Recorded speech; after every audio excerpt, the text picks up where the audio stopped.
perkataan kilah dalam seharian kita deh. Kilah pertama, kilah kain. Hak ni perkara umum lah orang jantan buat. Hak orang jantan ni biasa pakai kain pelekak ke. Dia kilah.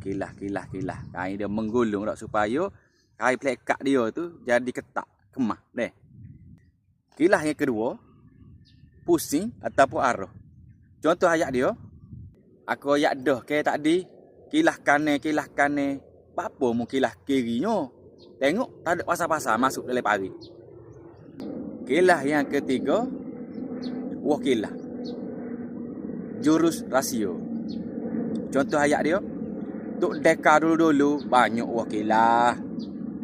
Contoh ayat lain, sedak set dia ni. Popang dok bah. Kena wakilah cikgu Denis bote senyak sunyi lalu. Kilah yang seterusnya, kilah tipu. Tak kena banyak demo ni. Kilah kawe ni.